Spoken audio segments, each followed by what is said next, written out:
Selamat pagi, Shalom. Puji Tuhan. Tentunya pagi ini kita datang dengan hati yang gembira dan dengan penuh sukacita. Amin. Yang bersukacita, angkat tangannya pada pagi hari ini. Wah, hampir semua kita. Puji Tuhan, haleluya.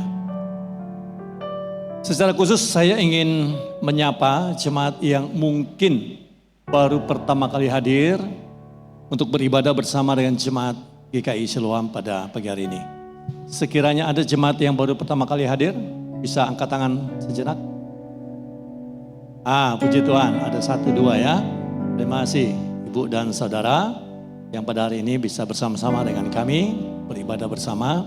Sekiranya dalam waktu 1 minggu ke depan masih berada di Kota Tarakan, kami mengundang untuk dapat hadir kembali bersama-sama kita beribadah di sini. Ya, bersama-sama dengan jemaat Siloam. Puji Tuhan. Baik, kita akan memulai ibadah kita pada pagi hari ini. Karena kita patut bersyukur kepada Tuhan untuk kebaikan kasih Tuhan dalam kehidupan kita. Sudah menolong memelihara kita dalam 1 minggu yang sudah kita lewati. Dalam seluruh aktivitas pekerjaan, tugas, tanggung jawab, bahkan juga pendidikan kita. Dan kita bersyukur pagi ini kita dapat bersama-sama berkumpul untuk memuji Tuhan, memuliakan nama Tuhan dan belajar dari kebenaran firman Tuhan. Saya undang jemaat untuk berdiri. Mari kita ambil waktu terus sejenak bersyukur secara pribadi kepada Tuhan.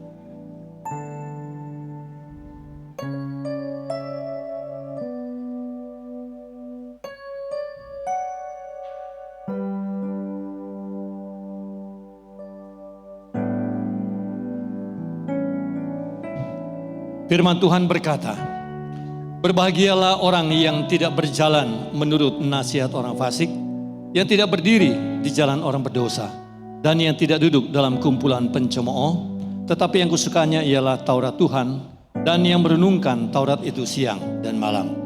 Ia seperti pohon yang ditanam di tepi aliran air, ia menghasilkan buahnya pada musimnya, dan yang tidak layu daunnya, apa saja yang diperbuatnya berhasil. Haleluya.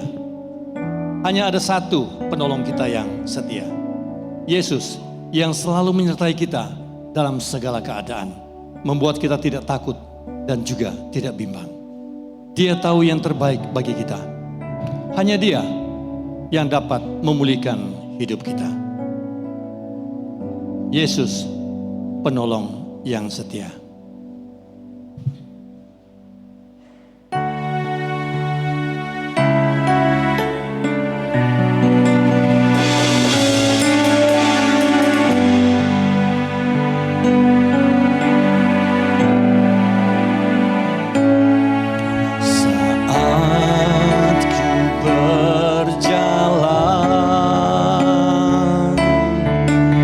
Kasih-Mu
ucapan syukur atas kebaikan dan kemurahan Tuhan yang telah dinyatakan bagi setiap kami. Kami bersyukur kasih-Mu yang besar menyelamatkan kami, sehingga kami yang percaya kepada Tuhan, kami tidak binasa, melainkan kami beroleh hidup yang kekal. Terima kasih untuk kesempatan beribadah pada hari ini. Tuhan yang menyertai, Tuhan yang memberkati, dari awal hingga akhirnya kami pertaruhkan ke dalam tangan Tuhan. Ini ucapan syukur kami, demi nama Tuhan Yesus kami sudah berdoa dan bersyukur. Amin. Terima kasih, silakan duduk kembali. Kita tetap bersukacita memuji dan memuliakan nama Tuhan. Pada pagi hari ini bersama kita naikkan pujian Kemenangan Iman nomor 113. Maju, hai pahlawan. Kita nyanyikan dengan penuh sukacita.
Baik, kita akan membaca kitab suci kita yang pada pagi hari ini terdapat di dalam kitab 1 Samuel pasal yang ke-10 ayat 17 sampai dengan ayat yang ke-27.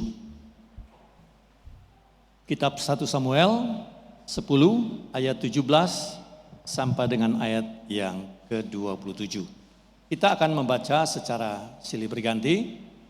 Saya membaca ayat yang ke-17, jemaat ayat yang ke-18 sampai dengan ayat yang ke-27. Demikian firman Tuhan. Kemudian Samuel mengerahkan bangsa itu ke hadapan Tuhan di Mizpah. Dan ia berkata kepada orang Israel itu, beginilah firman Tuhan Allah Israel. Aku telah menuntun orang Israel keluar dari Mesir dan telah melepaskan kamu dari tangan orang Mesir dan dari tangan segala kerajaan yang menindas. Tetapi sekarang kamu menolak Allahmu dan menyelamatkan kamu dari segala malapetaka dan kesusahanmu dengan berkata, tidak, angkatlah seorang raja atas kami. Maka sebab itu berdirilah kamu di hadapan Tuhan menurut sukumu dan menurut kaummu. Lalu Samuel menyuruh segala suku Israel tampil ke muka, maka didapati suku Benyamin. Sesudah itu disuruhnyalah suku Benyamin tampil ke muka menurut kaum keluarganya. Maka didapati kaum keluarga Matri. Akhirnya disuruhnya kaum keluarga Matri tampil ke muka dengan seorang demi seorang. Maka didapati Saul bin Kis. Tetapi ketika ia dicari, ia tidak diketemukan. Sebab itu ditanyakan pula lah kepada Tuhan, apa orang itu juga datang kemari? Tuhan menjawab, sesungguhnya ia bersembunyi di antara barang-barang. Berlarilah orang ke sana dan mengambilnya dari sana. Dan ketika ia berdiri di tengah-tengah orang sebangsanya, ternyata ia dari bahu ke atas lebih tinggi daripada setiap orang sebangsanya. Dan Samuel berkata kepada seluruh bangsa itu, kamu lihatkan orang yang dipilih Tuhan itu, sebab tidak ada seorang pun yang sama seperti dia di antara seluruh bangsa itu. Lalu bersoraklah seluruh bangsa itu, demikian hidup raja. Kemudian Samuel menguraikan kepada bangsa itu tentang hak-hak kerajaan, menuliskannya pada suatu piagam dan meletakkannya di hadapan Tuhan. Sesudah itu Samuel menyuruh seluruh bangsa itu pulang, masing-masing ke rumahnya. Saul pun pulang ke rumahnya ke Gibea, dan bersama-sama dengan dia ikut pergi orang gagah perkasa yang hatinya telah digerakkan Allah. Tetapi orang-orang Dursila berkata, masakan orang ini dapat menyelamatkan kita? Mereka menghina dia dan tidak membawa persembahan kepadanya, tetapi ia pura-pura tuli. Demikian pembacaan firman Tuhan kita. Haleluya. Marilah kita berperkara firman Tuhan. Sekalipun dosamu merah seperti kirmisi, akan menjadi putih seperti salju. Sekalipun berwarna merah seperti kain kesumba, akan menjadi putih seperti bulu domba. Mari kita bersama naikkan pujian Kebangkitan Iman nomor 289. Terpujilah Allah.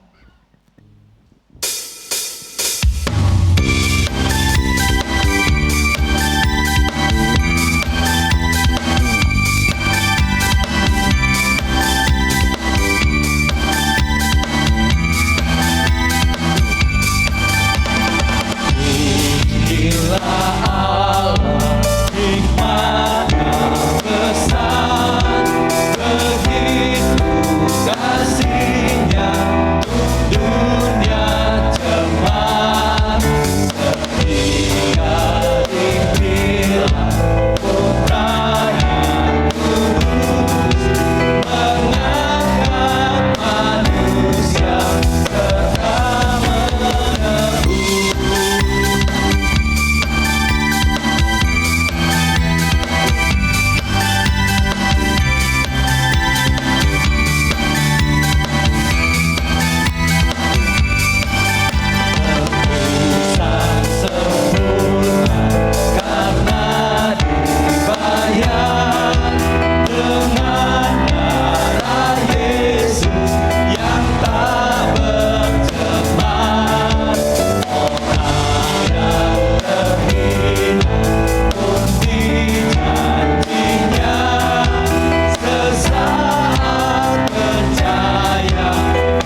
Tuhan.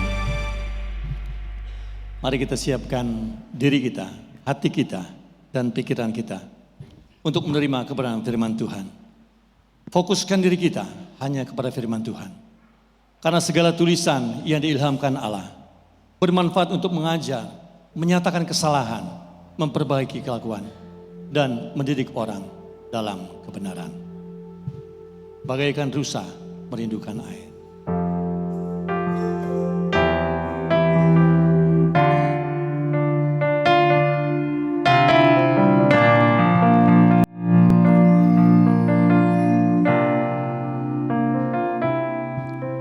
Firman-Mu Tuhan kekuatan hidupku,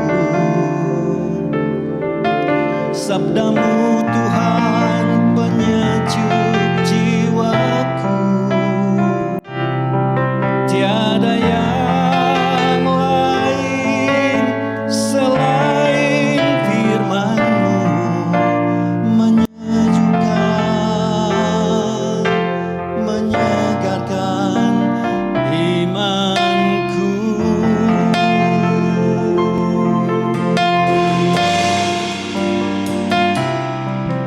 Bagaikan rusa merindukan air, seperti jiwaku merindukan firman-Mu.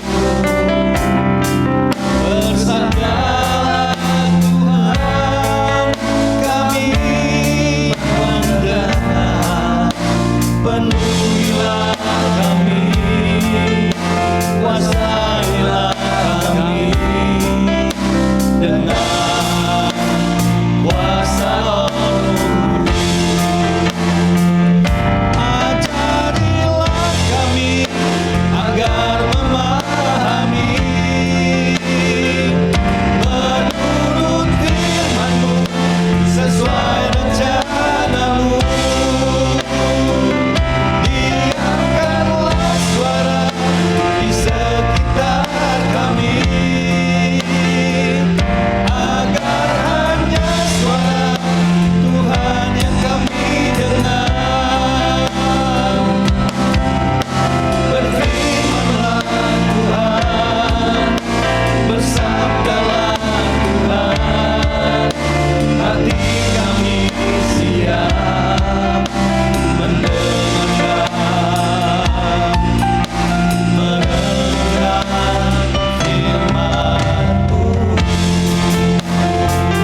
Bapa di surga, tiba waktunya bagi kami untuk belajar bersama-sama dari kebenaran firman Tuhan.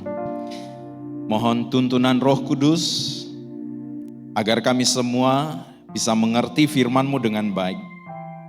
Dan berilah kami kekuatan agar tidak menjadi pendengar yang setia saja, tapi di dalam melakukannya, mempraktekkannya, kami juga setia.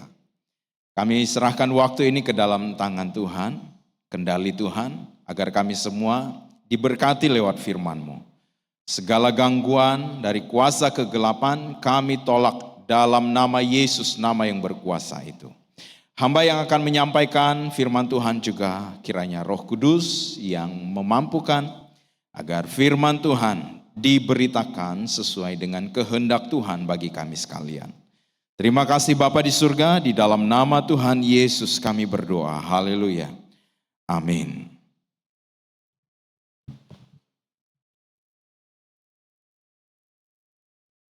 Shalom. Selamat pagi buat kita semua, selamat beribadah dan selamat bertemu kembali dalam ibadah kita di minggu terakhir bulan Januari. Bapak Ibu Saudara, di minggu terakhir di bulan Januari kita akan melanjutkan khotbah berseri kita, yaitu tentang 3 raja utama dan pertama dari kerajaan Israel, ya, yaitu Raja Saul, Raja Daud, serta Raja Salomo. Ya, ini kelanjutan dari khotbah seri Alkitab kronologi, Bapak Ibu Saudara.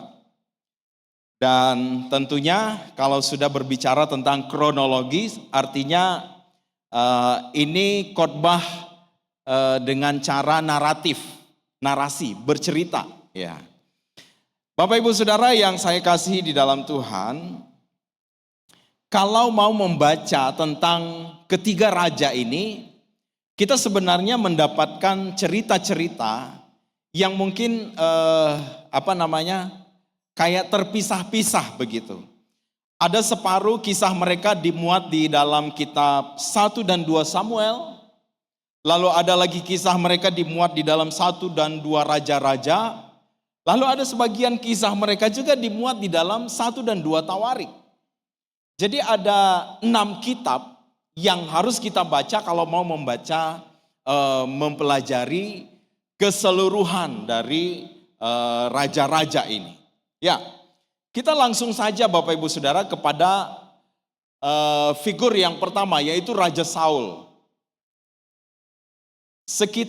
Dia hidup sekitar tahun 1050 sampai 1010 sebelum Masehi. Bapak Ibu Saudara, ini perkiraan. Kalau Bapak Ibu Saudara dapati mungkin di dalam beberapa tulisan atau bacaan-bacaan, perbedaan-perbedaan tanggal atau waktu, ada juga yang mengatakan 1070, ada yang mengatakan 1040-an, sampai hidupnya itu di tahun 900-an. Perbedaan-perbedaan ini bisa saja terjadi karena tidak ada waktu yang tepat. Ya, tidak ada seorang pun yang tahu masa hidup dari Raja Saul ini pastinya tahun berapa sampai tahun berapa. Nah, ini perkiraan ya Bapak Ibu Saudara untuk menolong kita saja. Diperkirakan sekitar tahun 1050 sampai 1010 sebelum Masehi. Siapa Saul? Bapak Ibu Saudara, Saul ini berasal dari suku Benyamin. Ya. Saul adalah suku Benyamin. Dia anak dari Kis bin Abiel, salah satu keluarga yang cukup berada. Kalau Bapak Ibu Saudara baca di 1 Samuel 9 ayat 1, di sana menjelaskan bahwa keluarga dari Saul ini cukup berada. Keluarga yang berada diceritakan di sana. Ya. Lalu Bapak Ibu Saudara, Saul adalah seorang pria yang perawakannya gagah, posturnya tinggi, badannya sungguh tegap. Ini atletis sekali. Dan sangat layak untuk menjadi seorang pemimpin. Dari ayat yang kita baca, di sana dikatakan ketika keluarga Matri itu maju ke depan, lalu dicari Saul. Mana Saul? Lalu mereka tanya, Samuel tanya lagi kepada Tuhan, orang itu ada enggak hadir bersama-sama mereka di depan sini? Tuhan bilang sesungguhnya dia ada, tapi dia sembunyi di antara barang-barang. Lalu Samuel menyuruh orang pergi mencari Saul. Ya, saya agak berpikir mungkin Saul itu kesulitan bersembunyi karena posturnya yang tinggi besar. Ya, kesulitan dia sembunyi di antara barang-barang. Jadi mudah saja bagi orang untuk menemukan Saul. Ketika Saul datang, Bapak Ibu Saudara, apa yang dikatakan oleh firman Tuhan? Dari bahu ke atas dia lebih tinggi dari semua orang Israel. Artinya rata-rata orang Israel itu sebahunya aja, yang paling tinggi sebahunya. Selebihnya dia yang paling tinggi. Lalu Samuel bilang, lihat orang yang dipilih oleh Allah ada di tengah-tengah kamu. Wow, orang bersorak karena memang perawakannya, posturnya sangat-sangat cocok menjadi seorang pemimpin. Nah, Bapak Ibu Saudara yang saya kasih di dalam Tuhan, Saul adalah raja pertama orang Israel. Dia dipilih oleh Allah menjadi raja bagi umatnya. Nah, namun Bapak Ibu Saudara, kalau kita baca, ada dua kisah pemilihan Saul menjadi raja Israel. Yang pertama itu dipilih atas petunjuk Allah kepada Samuel. Di pasal 9, Bapak Ibu Saudara bisa baca di sana. Ya, Samuel diberi petunjuk oleh Allah, Allah akan mengangkat Saul menjadi raja. Terus yang kedua adalah Saul dipilih melalui undian. Yang tadi kita udah baca. Ya.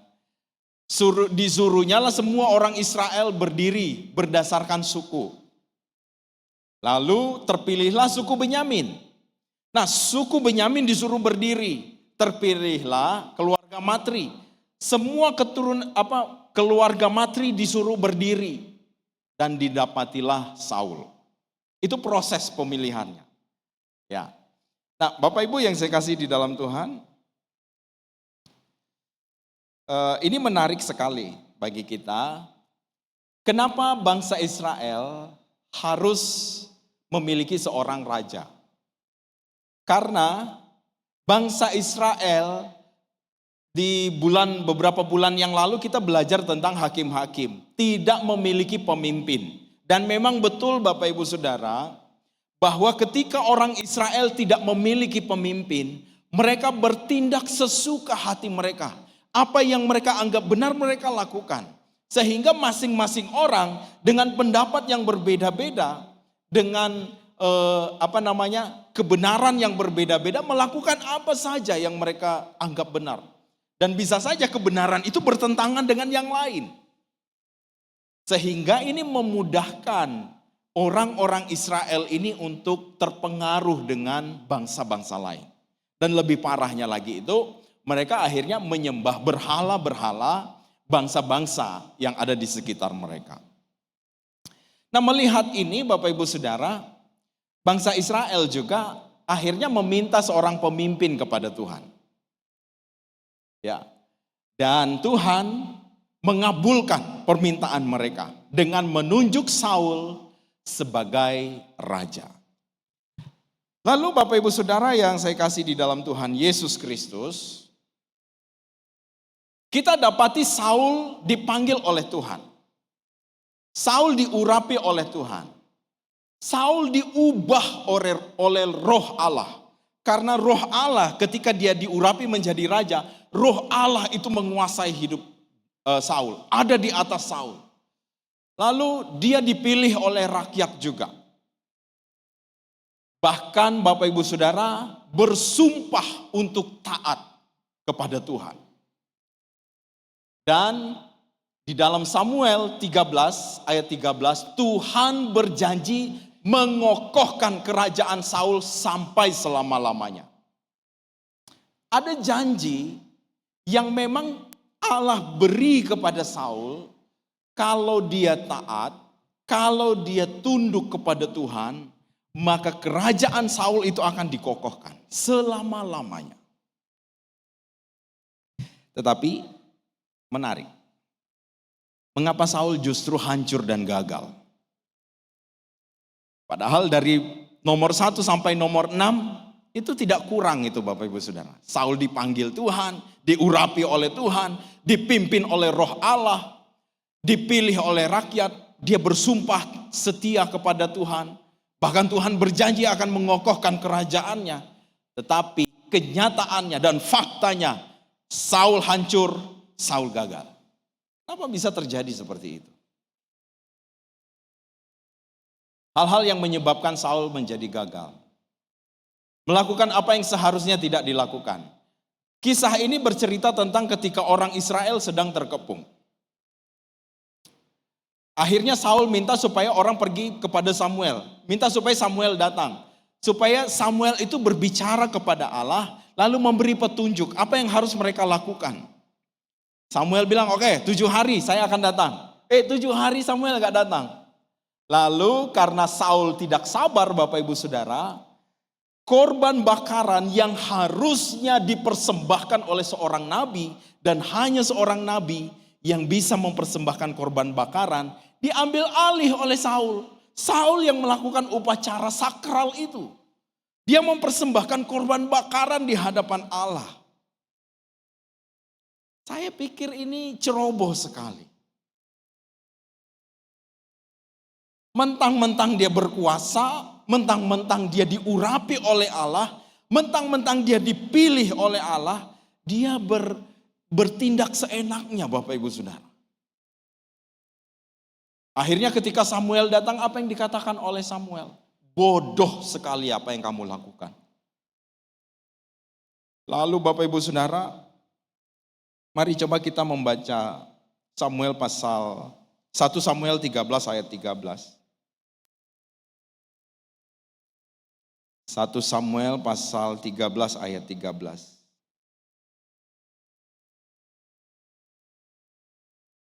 Kata Samuel kepada Saul, perbuatanmu itu bodoh. Engkau tidak mengikuti perintah Tuhan, Allahmu, yang diperintahkannya kepadamu. Sebab sedianya Tuhan mengokohkan kerajaanmu atas orang Israel untuk selama-lamanya. Ayat 14. Tetapi sekarang kerajaanmu tidak akan tetap. Tuhan telah memilih seorang yang berkenan di hatinya, dan Tuhan telah menunjuk dia menjadi raja atas umatnya. Karena engkau tidak mengikuti apa yang diperintahkan Tuhan kepadamu. Bapak Ibu Saudara yang saya kasih di dalam Tuhan Yesus, betul Saul dipilih oleh Allah, diurapi oleh Allah, dipenuhi oleh Roh Allah. Lalu Allah berjanji untuk mengokohkan kerajaannya. Tetapi ketika pribadi Saul tidak taat kepada Allah, maka semua janji itu dibatalkan oleh Allah. Dan Saul mendapatkan kehancuran. Bapak Ibu Saudara, mungkin seringkali kita menuntut janji Tuhan tanpa melihat diri kita. Sudah sesuai dengan jalan Tuhan atau tidak. Ya, ini seringkali terjadi. Kita klaim semua janji Tuhan. Tetapi coba lihat dulu jalan hidup kita. Sesuai dengan jalan Tuhan atau tidak. Mungkin kita menyimpang ke kanan atau menyimpang ke kiri. Tidak sesuai dengan jalan Tuhan. Pelajaran dari kehidupan Saul sekali lagi menunjukkannya. Ada janji bersyarat yang Allah terus berikan. Kalau kamu taat, dan ini terus Allah ulang Bapak Ibu Saudara. Kalau engkau taat dan setia akan terjadi seperti ini. Tapi kalau engkau tidak taat dan setia, hukuman akan menimpamu. Bapak Ibu yang saya kasih di dalam Tuhan. Yang kedua, Saul sombong. Kesombongan Saul ini sungguh terlihat. Ya, dari yang pertama saja, seharusnya tidak melakukan dia melakukan apa yang tidak dilakukan. Yang ketiga, tidak melakukan yang seharusnya dilakukan.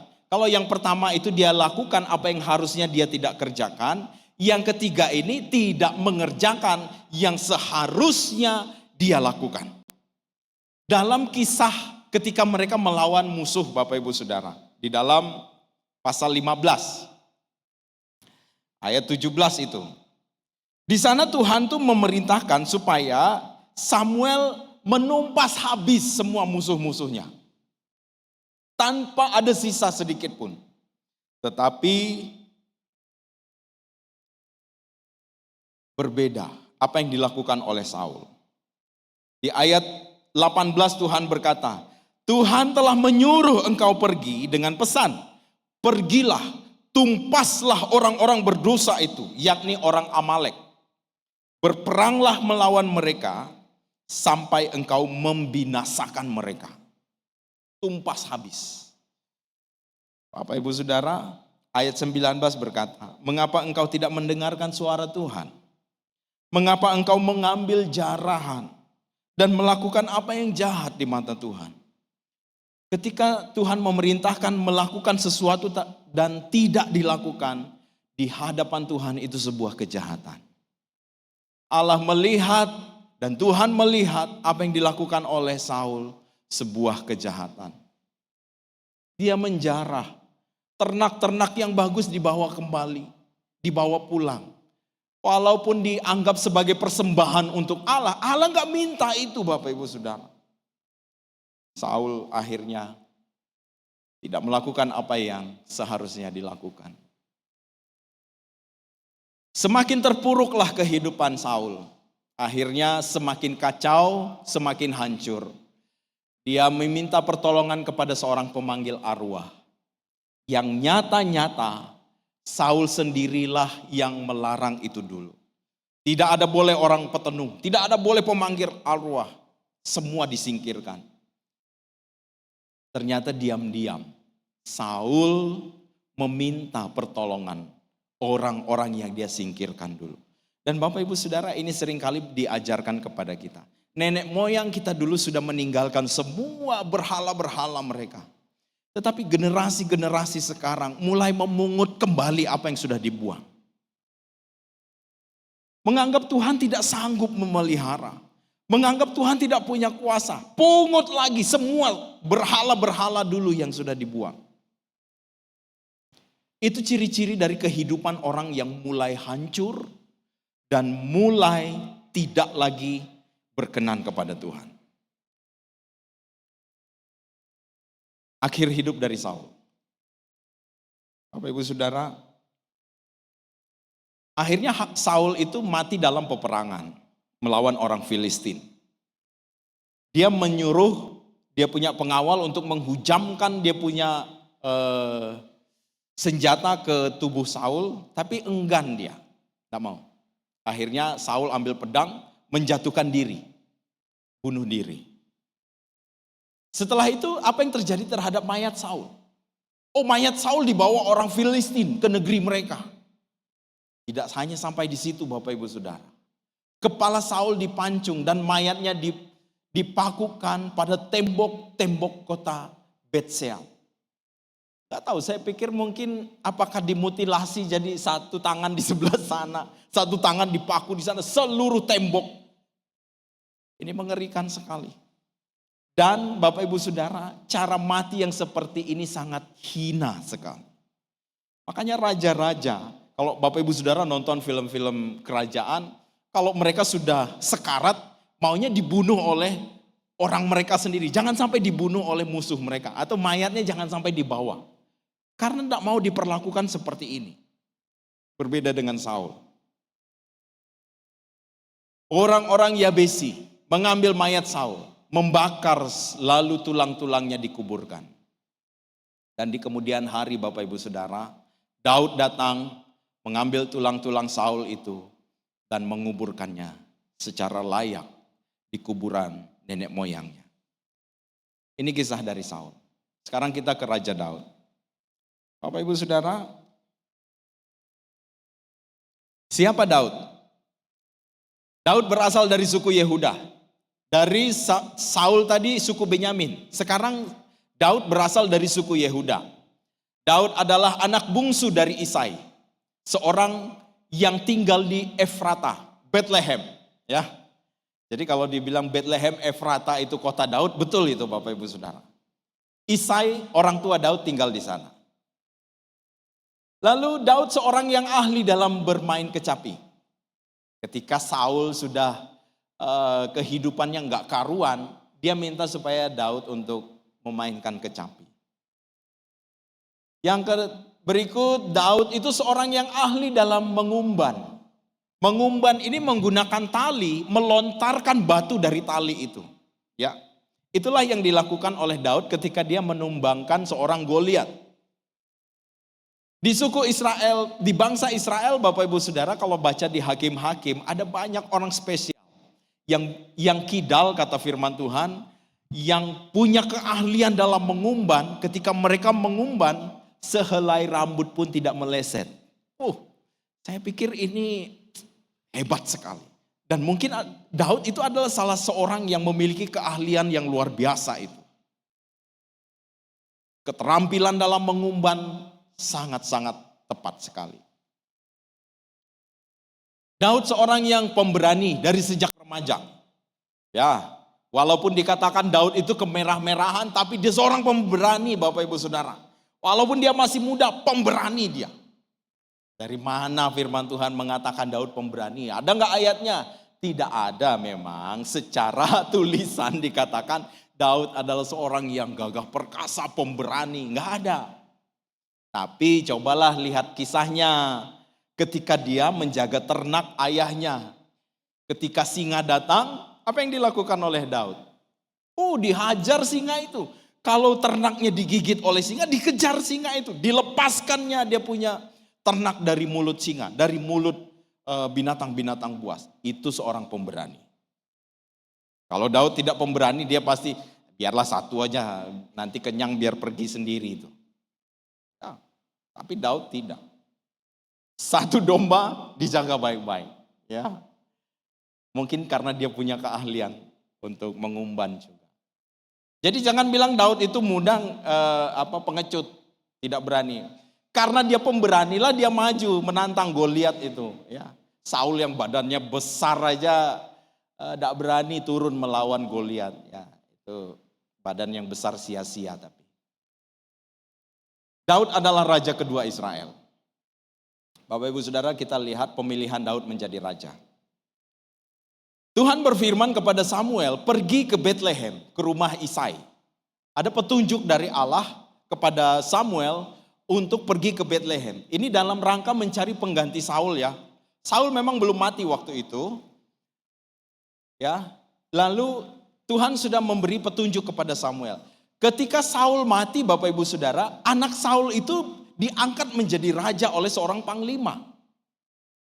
Tetapi Isiboset, anak dari Saul itu hanya memerintah 2 tahun. Dia mati dibunuh. Sempat berperang melawan Daud juga. Ya. Lalu anak pertama sampai ke-7 dipanggil menghadap Samuel. Waktu Samuel sudah masuk ke rumah Isai, semua anak Isai itu dipanggil. Mereka ada 8 bersaudara dan Daud itu anak yang ke-8, paling bungsu. 7 saudaranya maju menghadap Samuel. Tuhan bilang tidak ada dia di sini. Lalu Samuel tanya, masih ada enggak anakmu? Ada 1 di padang sana jaga ternak. Panggil dia dulu. Begitu Daud dipanggil, Bapak Ibu Saudara, Allah memberi petunjuk kepada Samuel. Supaya Samuel mengurapi si bungsu itu menjadi raja. Sejak saat dia diurapi menjadi raja, walaupun belum statusnya, kedudukannya belum menjadi raja, tetapi roh Tuhan berkuasa atas Daud. Sejak dia diurapi. Jadi hati-hati Bapak Ibu Saudara dengan orang yang diurapi oleh Tuhan. Ya, roh Allah berkuasa dalam hidup mereka. Sisi negatif sang raja termasyhur. Saya akan bawa Bapak Ibu Saudara untuk melihat sisi kemanusiaan biasa dari seorang Raja Daud. Alkitab menunjukkan sisi manusia biasa seseorang. Daud meniduri seorang wanita yang sudah bersuami, Batsheba. Kita semua sudah tahu cerita itu.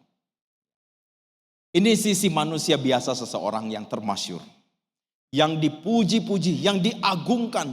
Bahkan namanya disejajarkan dengan nama Abraham, yang adalah nenek moyang dari bangsa Israel. Kalau baca silsilah Tuhan Yesus, apa kata pendahuluan? Inilah silsilah Yesus Kristus, anak Daud, anak Abraham. Seorang yang termasyur, tetapi Alkitab dengan terang benderang menunjukkan sisi manusianya. Dia meniduri seorang yang sudah bersuami. Selingkuh dia. Bukan hanya meniduri. Dengan liciknya, Daud meminta suami perempuan itu untuk kembali dari medan perang. Lalu dikasih minum biar mabuk. Ayo pulang kamu ke rumahmu. Maksudnya supaya dia pulang ke rumahnya, tidur dengan istrinya. Jadi apa yang dilakukan oleh Daud ini tidak terdeteksi. Tetapi suami dari perempuan itu tidak mau. Malah dia tidur di depan teras rumahnya Daud. Tidak mau pulang dia. Karena dia pikir ngapain saya pergi ke rumah bersenang-senang dengan istri saya. Sedangkan rekan-rekan saya sedang berjuang mati-matian di medan perang. Itu sangat tidak pantas kata Uria. Dia tidak melakukan itu. Aduh, Daud kesal sekali Bapak Ibu Saudara. Akhirnya Daud menempatkan suami wanita yang ditiduri maju dalam peperangan. Dia menempatkan di barisan terdepan agar suami perempuan itu tidak pernah kembali lagi. Membunuh kan itu namanya. Ya. Ini sisi negatif dari raja termasyur. Nah Bapak Ibu Saudara, akibat dari dosa Daud, kepekaannya terhadap teguran dan nasihat menjadi hilang. Bayangkan saja Bapak Ibu Saudara, orang-orang yang sudah jatuh di dalam dosa, orang-orang yang sudah hidup di dalam dosa, tidak lagi mempedulikan teguran, tidak lagi mau mendengarkan nasihat-nasihat, tidak peka terhadap itu. Daud salah satunya. Ketika Nathan mengatakan sebuah perumpamaan yang membangkitkan amarah Daud, sebenarnya perumpamaan itu adalah Daud sendiri. Daud gak peka. Ada seorang yang berkuasa, kata Nathan. Dia pergi ke sebuah kota. Di sana ada seorang miskin, seorang kaya dan seorang miskin. Yang kaya punya banyak ternak, yang miskin punya satu aja. Ketika orang kaya itu punya tamu, diambil ternak orang miskin, padahal dia punya banyak. Apa kata Daud? Ini orang layak dihukum mati orang itu. Sebegitu kelakuannya. Dia bilang orang kaya itu layak untuk dihukum mati. Kalau kata Nathan kepada Daud apa? Engkau orang kaya itu. Uria hanya punya satu istri. Daud mungkin punya lebih. Tetapi Daud merampas yang satu itu. Bapak Ibu Saudara, tidak peka terhadap teguran dan nasihat. Daud lebih fokus kepada kesalahan orang lain, lalu mengabaikan kesalahannya sendiri. Ciri-ciri orang yang sudah jatuh dalam dosa, hidup di dalam dosa, mengabaikan kesalahannya. Lalu lebih fokus kepada kesalahan orang lain. Jadi Bapak Ibu Saudara, kalau interogasi seseorang, kalau dia lebih banyak menyalahkan orang lain, ada orang-orang sudah bisa membaca itu. Ya. Seolah-olah dirinya tidak salah sama sekali, orang lain semua yang disalahkan, ya orang sudah bisa tahu lah itu. Itu pembelaan diri. Mengabaikan kesalahannya sendiri, lalu fokus kepada kesalahan orang lain. Akibat dari dosa Daud, pedang tidak akan menyingkir dari keturunan Daud. Itu di 2 Samuel, Bapak Ibu Saudara. Itu firman Tuhan. Pedang tidak akan menyingkir dari keturunan Daud. Dan yang menarik ini adalah yang kelima.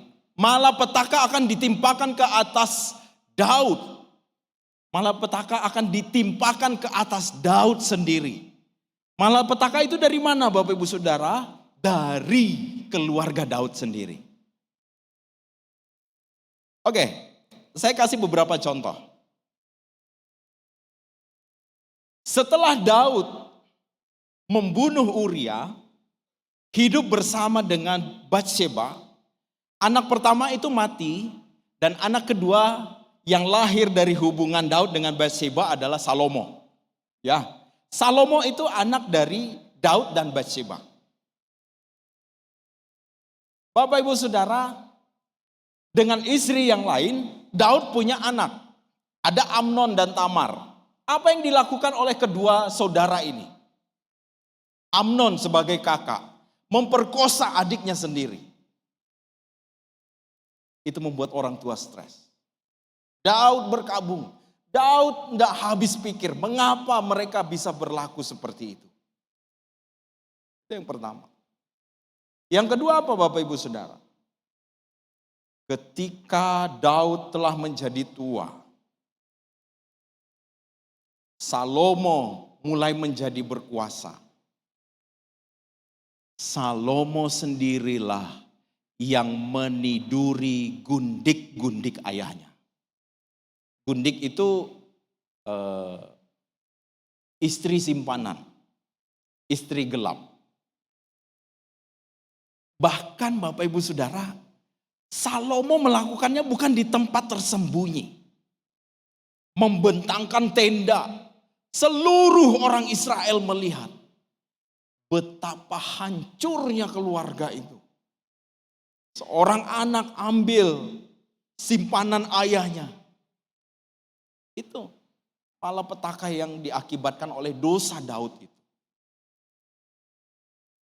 Bapak Ibu Saudara yang saya kasih di dalam Tuhan, kalau mau baca lengkapnya Bapak Ibu Saudara bisa dilihat di 2 Samuel 12 ayat 11, di 2 Samuel 16 ayat 22. Ya, baca di sana saja. Untuk lebih lengkapnya. Ini hanya gambaran buat kita. Jadi akibat dosa Daud seperti itu. Dan Daud meninggal di usia yang tua. Dia bukan karena dibunuh, tetapi karena sudah sangat tua sekali. Sekarang kita kepada Raja Salomo. Siapa Salomo Bapak Ibu Saudara? Salomo adalah anak Daud dan Batsheba. Dia anak kedua, yang pertama itu kan mati. Terus dia anak yang kedua. Ya sebutlah dia sulung sekarang. Salomo adalah anak kedua dari Daud dan Batsheba. Ia diberi nama oleh Samuel itu Yedija. Ya, Yedija namanya. Tapi Daud memberi namanya Salomo. Salomo seorang yang paling berhikmat di muka bumi. Gak ada yang seperti Salomo. Salomo berhasil membangun bait Allah. Salomo adalah raja ketiga Israel. Menjadi raja terkaya di muka bumi. Karena pada waktu itu orang-orang, raja-raja yang ada di muka bumi ini Bapak Ibu Saudara pergi menghadap Salomo untuk mendengar hikmatnya. Rela pergi menghadap Salomo untuk mendengar hikmat-hikmat Salomo. Filosofi-filosofinya tentang kehidupan. Dan tidak sedikit para raja menawarkan putri-putri mereka untuk Salomo. Memiliki 700 istri, 300 gundik. Gundik itu istri tidak resmi, istri gelap, selingkuhan lah. Aduh banyak sekali ini. Gak usah dibayangkan Bapak Ibu Saudara enak jadi raja ya. Gak usah dibayangkan. Ya. Tunggu. Daud itu waktu tua, sudah tua sekali. Apa yang dikatakan oleh orang-orang kepada Daud? Ayo cari seorang perawan yang sangat muda dan cantik. Supaya dia berbaring dengan Daud. Karena Daud tubuhnya itu sudah kedinginan. Walaupun diselimuti dia kedinginan. Jadi orang mencari seorang perawan yang cantik, muda sekali untuk baring bersama dengan Daud. Tetapi ingat, firman Tuhan mengatakan Daud tidak bersetubuh dengan orang itu. Jadi tidak usah dibayangkan, enak jadi raja, ini mau siapa saja boleh. Gak usah. Kita tidak sampai di sana Bapak Ibu Saudara. Kalau mulai membayangkannya berhenti, sekarang berhenti. Kita lanjut saja daripada kemana-mana nanti. Salomo diurapi menjadi raja. Ya. Nah Bapak Ibu Saudara, ketika Salomo hendak menggantikan ayahnya, sebelum itu ada sebuah kisah. Adonia ini adalah anak dari Raja Daud juga. Dia adik dari Absalom. Absalom sudah mati dan dia menjadi yang sulung sekarang. Lalu Bapak Ibu Saudara, orang mengangkat dia sebagai raja pengganti Daud. Ya, Adonia diangkat menjadi raja sebagai pengganti Daud. Tetapi Bapak Ibu Saudara, orang-orang datang kepada Daud. Betulkah kamu yang mengangkat Adonia menjadi raja? Orang memberitahukan kepada Batsheba. Batsheba bilang, dulu Daud berjanji dan bersumpah demi Allah bahwa Salomo yang akan menjadi raja atas Israel, menggantikan dia. Lalu mereka pergi menghadap Daud. Daud katakan tidak. Yang seharusnya menjadi raja itu adalah Salomo. Karena Daud telah berjanji di hadapan Tuhan bahwa Salomo yang akan menggantikan dia. Tetapi kakak dari Salomo, dari ibu yang lain, Adonia, diangkat menjadi raja. Lalu Daud meminta supaya orang membawa Salomo ke Misbah. Lalu Imam Zadok, Bapak Ibu Saudara, di sana dengan Nabi Nathan, mereka mengurapi, di Gihon. Mereka mengurapi Salomo menjadi raja di Gihon. Setelah Adonia tahu bahwa Imam Zadok dan Nabi Nathan telah mengurapi Salomo menjadi raja, dan dia pulang dengan diiringi oleh pasukan yang besar, orang-orang yang mengiringi dia, Adonia ketakutan. Dia menghadap Salomo, memohon pengampunan. Lalu Salomo bilang, kalau engkau datang dengan tujuan berdamai, kau akan hidup. Tapi kalau engkau datang dengan tujuan untuk melawan saya, engkau mati. Adonia bilang tidak, saya datang berdamai. Walaupun pada akhirnya nanti Bapak Ibu Saudara, kita akan melihat nasib dari Adonia sendiri. Tindakan Salomo untuk mengokohkan tahtanya. Salomo melakukan segala cara untuk mengokohkan kekuasaannya, tidak peduli tindakan itu berdosa atau tidak. Ia membunuh Adonia, kakaknya ya Bapak Ibu Saudara. Tadi Salomo bilang engkau hidup. Tetapi pada akhirnya Salomo membunuh dia. Cara Salomo untuk mengokohkan tahtanya. Salomo juga memecat kedudukan Imam Abiatar. Lalu dia dibuang ke Anatot. Lalu Salomo membunuh panglima perang Daud, yaitu Yoab. Yoab ini hampir berminggu-minggu dia pergi menguburkan orang-orang Moab, Bapak Ibu Saudara. Karena waktu itu mereka ditumpas habis. Lalu mereka dibunuh. Dan akhirnya tidak ada satu laki-laki pun tersisa dari bangsa itu. Ternyata ada satu orang melarikan diri ke Mesir. Dan setelah lama Salomo berkuasa, orang yang lari itu kembali. Dia membangun kekuatan baru. Dan orang itulah yang Tuhan pakai untuk menghancurkan Salomo. Salomo membunuh Zimei, kaum keluarga Saul. Mula-mula diasingkan, lalu kemudian dia dibunuh. Semua ini tindakan dari Salomo, Bapak Ibu Saudara. Ketidaksetiaan Salomo kepada Tuhan. Gagal menjaga hatinya kepada Tuhan. Lebih tertarik kepada istri-istri yang cantik. Perhatian Salomo berpusat pada cintanya kepada banyak wanita asing. Salomo mengadopsi dewa-dewa bangsa lain dan kemudian memperkenalkan penyembahan dewa itu kepada orang Israel. Kematian Salomo. Setelah memerintah 40 tahun akhirnya ia wafat. Ia mendapatkan perhentian bersama nenek moyangnya dan ia dikuburkan di kota Daud ayahnya. Rehabeam anaknya menjadi raja menggantikan Salomo. Bulan berikut Bapak Ibu Saudara kita akan belajar tentang kisah dari kehancuran dari bangsa Israel. Nanti kerajaan itu akan terbagi menjadi dua. Ya, tidak lama lagi setelah Rehabeam. Ya, Oke. Nah, pelajaran penting dari kisah para raja Israel, khususnya Saul, Daud, dan Salomo. Bapak Ibu Saudara, saya ingin kita perhatikan ini baik-baik. Pertama, hanya atas kehendak Tuhan seseorang memiliki kuasa dan kedudukan. Tidak salah lagi. Saul diangkat oleh Allah. Daud diangkat oleh Tuhan. Salomo juga diurapi oleh Tuhan. Atas izin Tuhan, semua orang boleh memperoleh kedudukan. Boleh memperoleh kuasa.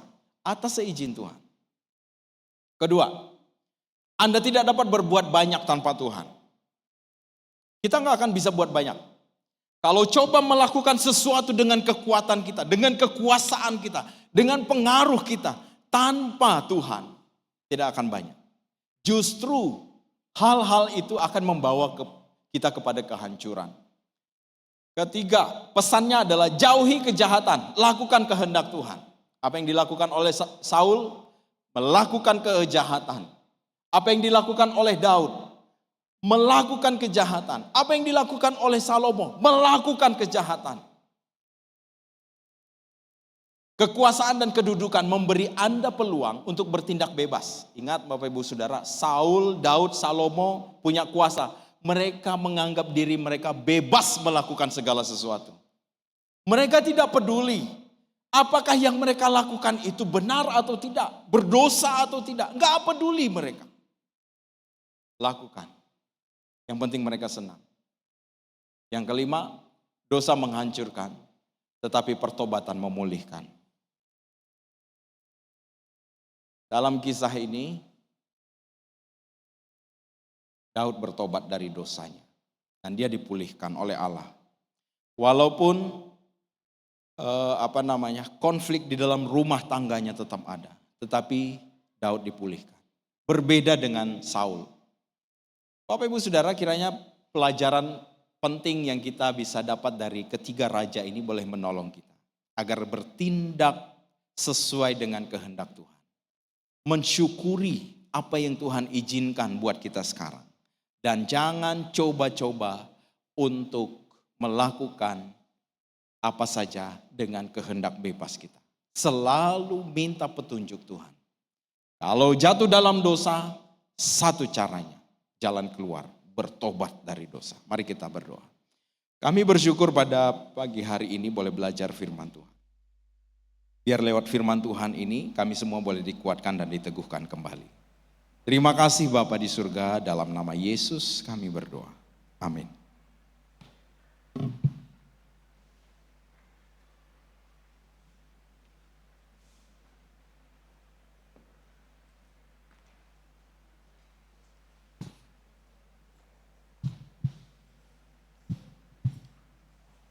Puji Tuhan untuk firman Tuhan yang sudah kita dengarkan pada pagi hari ini, yang begitu jelas untuk dapat kita pahami dan kita mengerti. Ada beberapa hal yang sudah ditekankan kepada kita pada pagi hari ini. Yang pertama, hanya atas izin Tuhan seorang memiliki kuasa ataupun kedudukan. Yang kedua, kita tidak dapat berbuat apa-apa tanpa Tuhan. Kita harus menjauhi kejahatan, melakukan kehendak Tuhan, dan ingat, dosa menghancurkan, pertobatan memulihkan. Puji Tuhan. Bahagialah kita yang sudah mendengar dan terutama melakukannya dalam kehidupan kita. Haleluya. Kita akan mempersiapkan diri kita memberikan persembahan yang terbaik bagi Tuhan melalui persembahan kita pada pagi hari ini. Bagi anggota Badan Pengurus Jemaat yang bertugas dipersilakan. Bersama kita naikkan pujian Kemenangan Iman nomor 248. Pertemuan orang-orang beriman.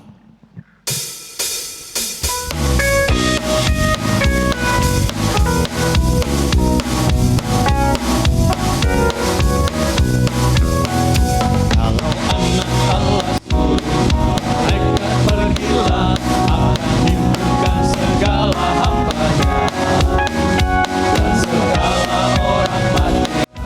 Tak kecil besar, ramai-ramai pun berhimpun bergema.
Kita akan masuk dalam doa syafaat yang akan disampaikan oleh Bapak Kule, Ustadz MPDK, dan sekaligus mendoakan untuk persembahan.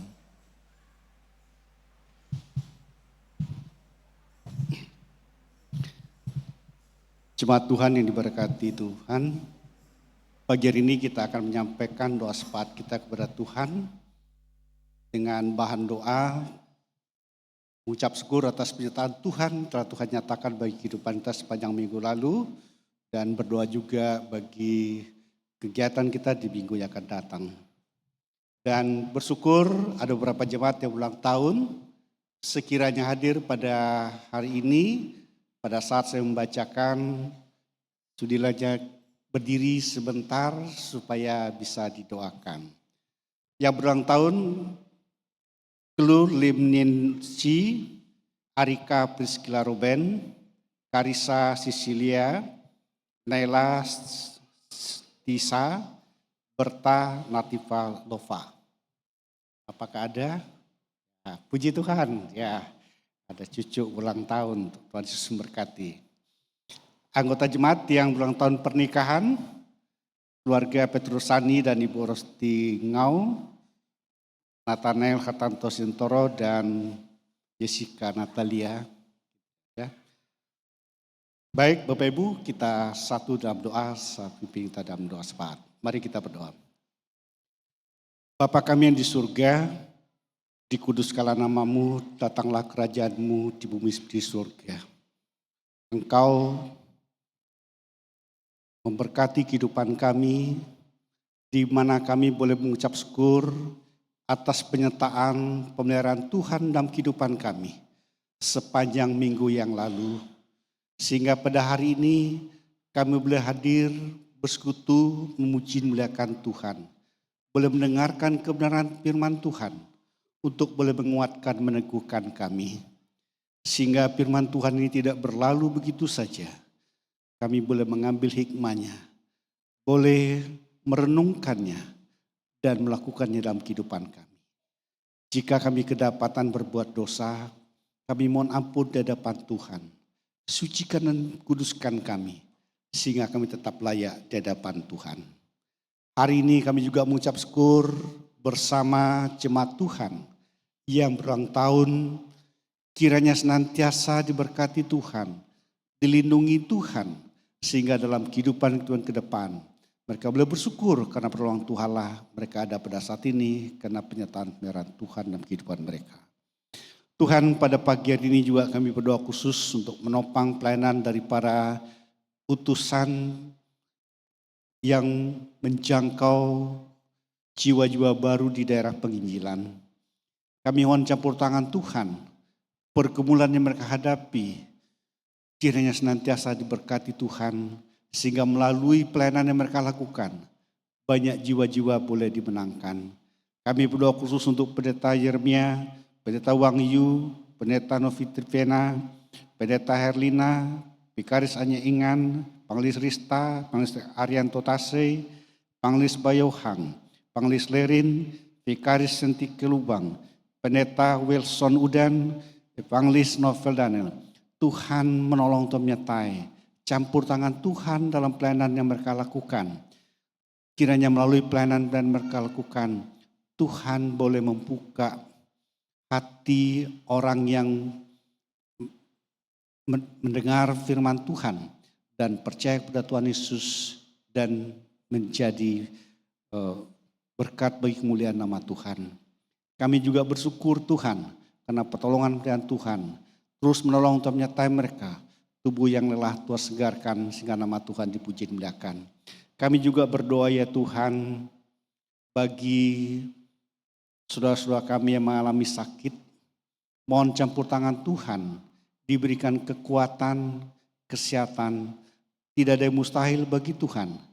Mereka boleh diberikan kekuatan kesehatan darimu. Kami berdoa khusus untuk Ibu Ropina, Pak Daniel saya, Pak Suarja, Ida Nusat, Yosef Simunaji, Minaria Abang, Nonce Acang, Eva Fransena, Nurliati Daniel, Ahim Cindaya, Nomi Vandin, Trivena, Martina Pangeran, Roslen Labo, Yohana, Esron, Yohana Adam, Maria Renius.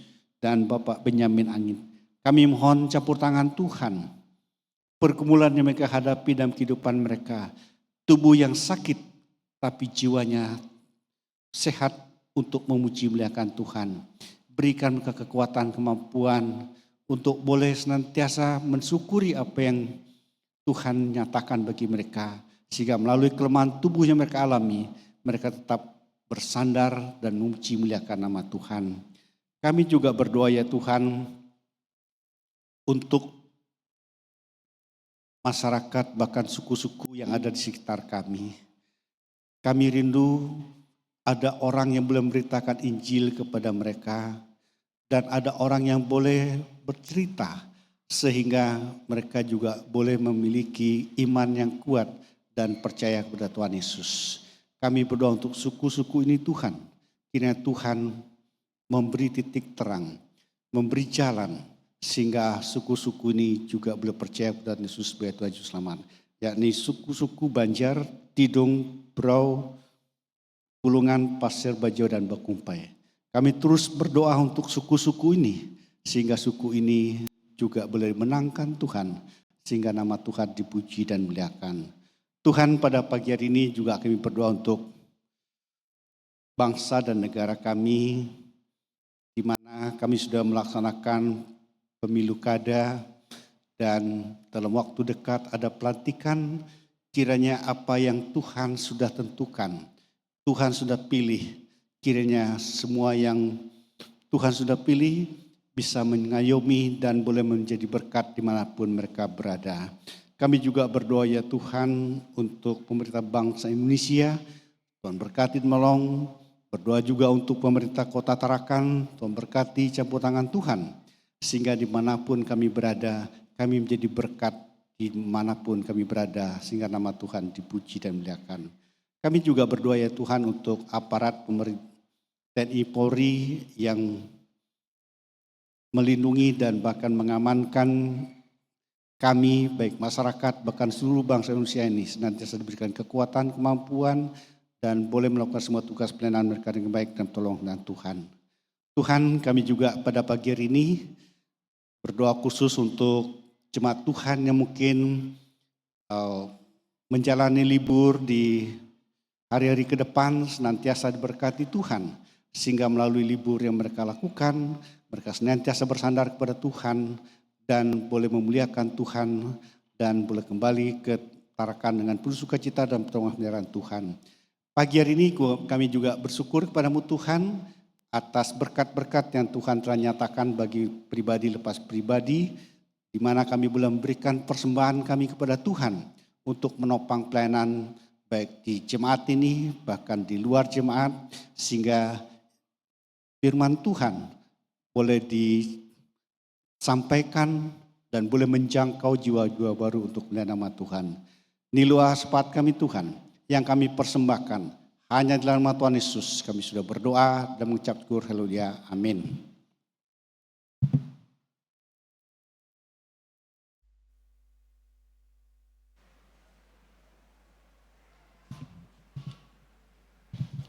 Salam. Selamat siang Bapak Ibu, jemaat sekalian yang dikasihi Tuhan kita Yesus Kristus. Senang bisa melihat Bapak Ibu bisa beribadah bersama-sama pada siang hari ini di ibadah raya kedua. Selamat datang juga bagi jemaat tamu yang hadir bersama-sama dengan jemaat Siloam hari ini. Ya, kami tidak mendata Bapak Ibu, tapi mungkin Bapak Ibu masih berada di Kota Tarakan. Ya, silakan mengikuti setiap kegiatan yang dilaksanakan di jemaat Siloam. Dan kami juga ingin menyapa juga jemaat yang mungkin saat ini sedang beribadah di rumah ya melalui live streaming ya YouTube channel Siloam Tarakan. Ya, selamat beribadah, selamat hari Minggu. Ya, kami juga mengucapkan terima kasih juga untuk tim pelayanan juga yang sudah mengambil bagian hari ini. Setiap pribadi yang sudah melayani hari ini, terima kasih untuk pelayanannya. Kiranya Tuhan Yesus memberkati dan firman Tuhan yang sudah disampaikan oleh Bapak Pendeta Pran pada siang hari ini. Kiranya Tuhan Yesus menyertai juga dan memberkati. Baik Bapak Ibu, ada beberapa pengumuman yang akan saya sampaikan untuk kita ketahui pada kesempatan hari ini. Saya tidak mengulang kembali apa yang sudah di-share di buletin. Saya hanya mempertegas beberapa poin saja. Pertama, ada informasi pelayanan minggu depan, ya, tanggal 2 Februari. Jika nama-nama Bapak tercantum di buletin, ya, silakan mempersiapkan diri untuk pelayanan pada Minggu 2 Februari 2025. Kemudian beberapa kelompok doa dan kategorial juga sudah berjalan, dan kami mengharapkan juga bagi kelompok doa yang lain maupun seksi kategorial yang lain, silakan mempersiapkan jadwal ibadahnya sepanjang tahun 2025, dan jika sudah ada silakan menyampaikannya ke sekretariat jemaat. Kemudian berikutnya undangan rapat Badan Pengurus Jemaat, ya, BPK, Penasehat, Vikaris Antono Wijaya, dan kemudian Pak Bob Patropi Lapulalang dan Saudara Nur Fitriadin, ya. Sebentar siang, ya, ibadah, setelah ibadah kedua pukul 11.30 kita akan rapat bertempat di gereja.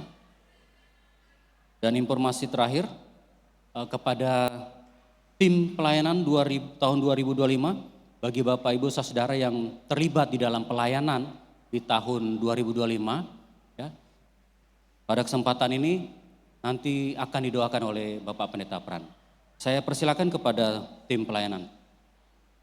Dan setelah berakhirnya pengumuman ini dari tim pelayanan, maka berakhir pula informasi kita pada siang hari ini. Terima kasih.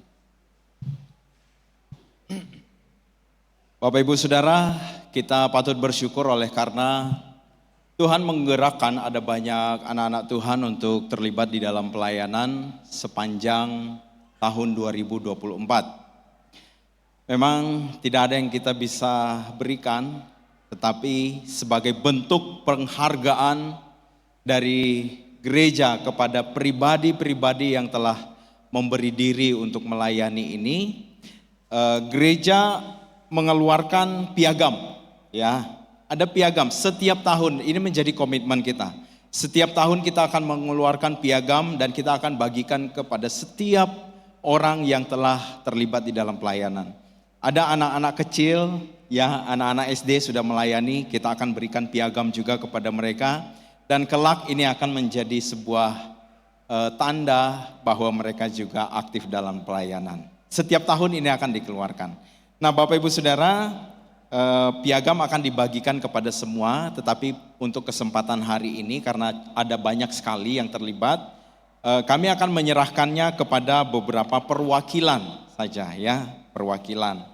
Jadi ketika saya membaca nama yang ada di sini, tolong untuk mengambil tempat di depan. Yang pertama, ini perwakilan dari WL Angga Wan Ambayapati. Yang kedua, perwakilan dari Singers, Ibu Erma Suryani. Silakan. Yang ketiga, perwakilan dari Tamborin, tim Tamborin, Karen Alicia. Silakan. Yang keempat, perwakilan dari tim musik, Saudara atau Bapak Wirawan. Ada ya? Oke. Bapak Ibu Saudara, ini piagam sebagai bentuk penghargaan kita kepada dedikasi setiap pelayan Tuhan yang telah melayani sepanjang tahun 2024. Kalau mau diceritakan Bapak Ibu Saudara, suka duka melayani di depan ini sangat banyak sekali. Tetapi bersyukur, nanti kita akan doakan orang-orang yang sama, kebanyakan dari orang-orang yang sama memilih kembali untuk melayani. Mereka sudah tahu tantangannya, tetapi memilih untuk tetap melayani Tuhan. Itu luar biasa sekali. Ya, saya akan menyerahkan piagam ini kepada saudara-saudari.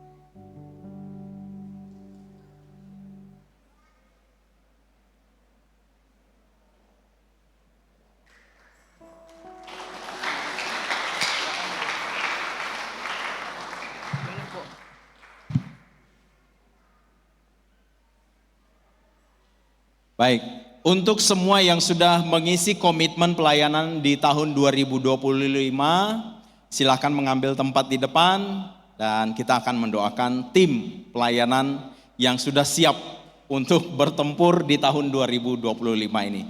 Silakan ambil tempat di depan, Bapak Ibu Saudara.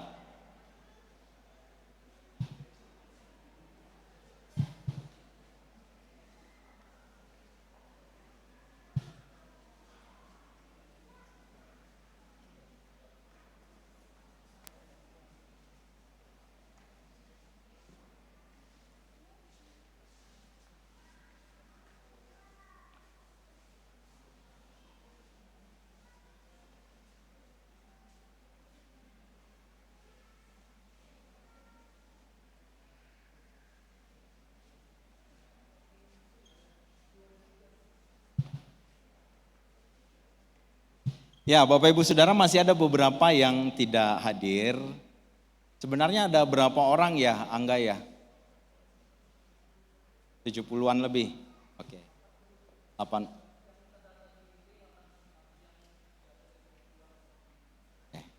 Sekitar 80. Baik.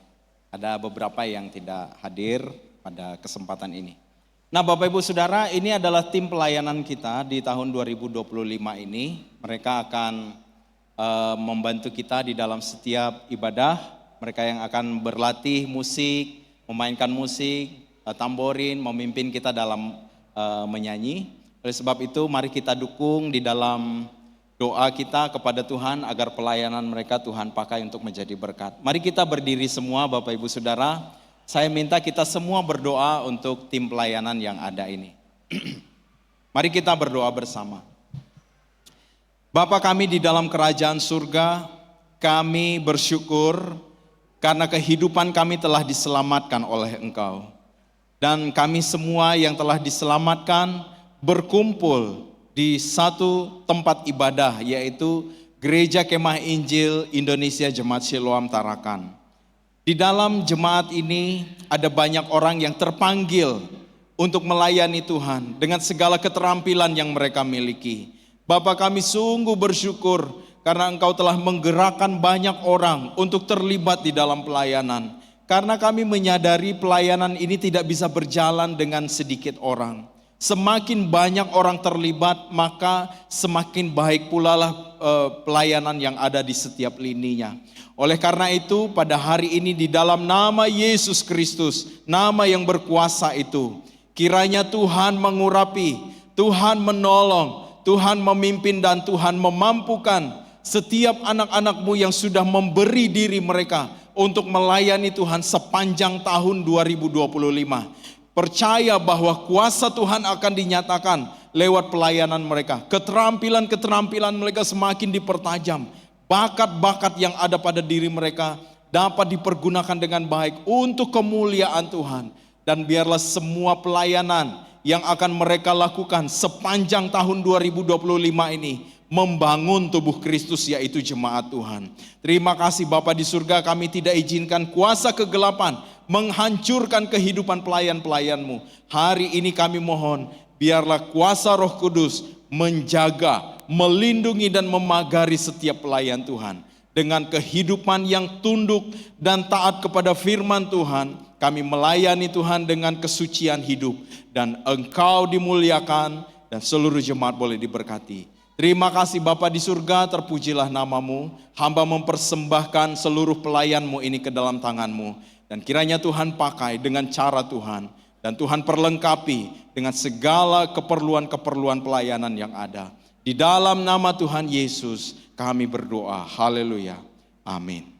Selamat melayani, Tuhan Yesus memberkati. Silakan duduk kembali.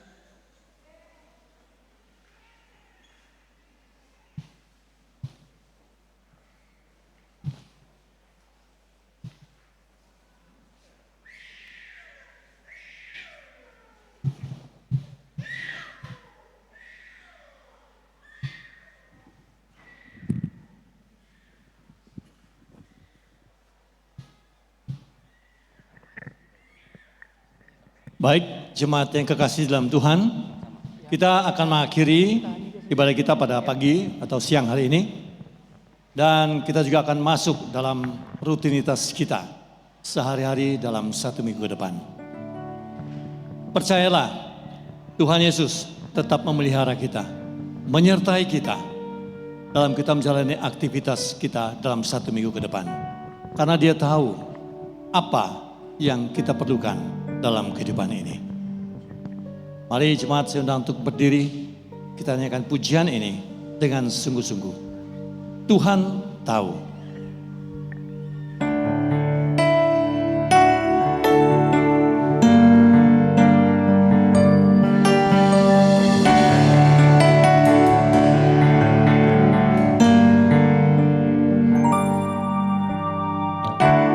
Perhatikanlah bunga bakung di ladang, Tuhan hiasi tanpa bekerja.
Segala puji, syukur kami naikkan kepadamu Tuhan. Atas kebaikan-Mu, Engkau telah memimpin dan menyertai ibadah kami dari awal sampai selesai. Bapa, kiranya segala kemuliaan, hormat hanya milik Tuhan saja. Nama Tuhan diagungkan dan ditinggikan. Dan ibadah kami menyenangkan hati-Mu. Dan kami semua yang boleh meluangkan waktu untuk datang beribadah juga diberkati oleh Tuhan dalam kehidupan kami. Berkat-berkat rohani Tuhan berikan dalam kehidupan setiap jemaat-Mu. Iman kami bertumbuh dengan baik, kerohanian kami semakin kuat, dan kehidupan kami senantiasa memuliakan Tuhan dan menyenangkan hati Tuhan. Apa yang kami kerjakan di jalan Tuhan semua boleh berhasil. Terima kasih Bapa di surga. Berkati seluruh jemaat-Mu dalam aktivitas sepekan ke depan. Apa yang kami kerjakan, apa yang kami lakukan, kiranya semuanya Tuhan memberkati. Dan kami boleh berhasil di jalan-Mu. Dan mendoakan juga untuk anak-anak kami dalam pendidikan mereka.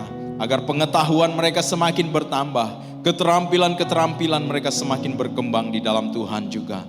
Terima kasih Bapa, tidak lupa kami juga mendoakan. Di masa liburan ini ketika ada jemaat Tuhan yang mungkin berlibur keluar kota. Kami mohon perlindungan-Mu. Perjalanan mereka keluar dan kembali dengan selamat dalam perlindungan Tuhan. Terima kasih perjalanan jemaat Tuhan dalam menuju rumah masing-masing. Tuhan jaga lindungi agar tiba di rumah dengan selamat. Jemaat Tuhan pulanglah. Kiranya damai dan sejahtera dari Allah Bapa, kasih dan anugerah di dalam Tuhan kita Yesus Kristus, pimpinan serta tuntunan Roh Kudus dinyatakan dalam kehidupan-Mu mulai hari ini sampai Yesus Kristus datang untuk yang kedua kalinya. Melantik kita saleh-salehnya masuk ke dalam kerajaan surga yang kekal itu. Haleluya. Amin. Puji Allah, pohon berkat. Puji Dia segenap bumi. Di surga pun memuji-Mu.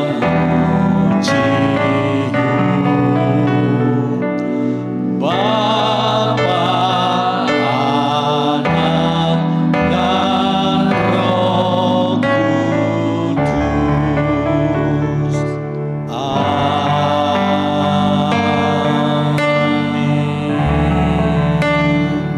Jemaat dipersilakan duduk kembali. Mari ambil waktu terus sejenak bersyukur secara pribadi kepada Tuhan.